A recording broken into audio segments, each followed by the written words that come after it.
The percentage of Americans over the age of 65 has tripled since 1900, which means that you or someone you love is struggling with complicated issues of caring for an elderly relative. Now, right now, a St. Petersburg man is at the center of a dispute between his family and his friends. Who should care for Harry Liefers now, and what's happening to his money?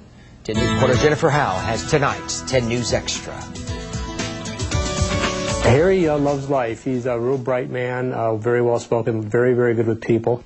He's got a great sense of humor, and people who meet him just love him. Ken and Jennifer Reibel have fond memories of Jennifer's father, 77-year-old Harry Liefers. But they say the man they remember is not the same today. The Reibels say Alzheimer's disease has robbed their father of his memories and his capability of caring for himself. He's very forgetful. He remembers things from the moment to the next moment, but in terms of remembering something that was said a week ago or 2 weeks ago, he has difficulty with that. Harry Liefers and his wife lived in St. Petersburg for 20 years, until May, when Betty Liefers passed away. Ken and Jennifer moved Liefers to this nursing home in Grand Rapids, Michigan, where he could be near his other daughter. He hired real estate agent Gerard Growney to handle the sale of his $1 million home on Snell Isle. But 3 weeks ago, Growney flew to Michigan and escorted Harry Liefers back to St. Petersburg.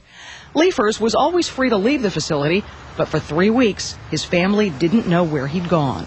We know that he needs to be on medication. We know that he needs to be in a secure, safe environment, and we don't believe he's in that kind of an environment right now. We confirmed today that Liefers is now living in St. Petersburg with the realtor who stands to earn a commission on the Snell Isle home. We've also learned that 4 days after Liefers returned to St. Petersburg, he signed over power of attorney to a friend of Gerard Growney's. Attorney Alan Watson is out of town this week, but told us in a telephone interview Mr. Liefers is capable of taking care of himself.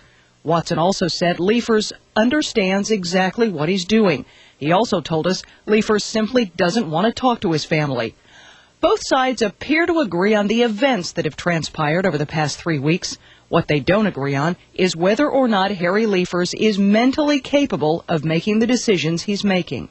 We're also concerned about his assets. We need to make sure that he is not a victim in any way, shape, or form. There is reason for us to be very concerned right now about his safety and his security. And it is more than likely both sides will wind up in court arguing what's best for Harry Liefers. In St. Petersburg, Jennifer Howe, Tampa Bay's 10 News. Now, the Reibels have filed a petition for an emergency hearing to have Harry Liefers declared mentally incompetent. They're also asking the court to appoint a guardian for him. Now, a hearing has been scheduled for this Thursday. St. Pete police have investigated the Reibels' allegations but found no laws have been broken. Now, we checked with AARP tonight about cases like this. The agency recommends that anyone with an elderly relative at least try to have that person examined by a geriatric specialist to determine the person's level of competency.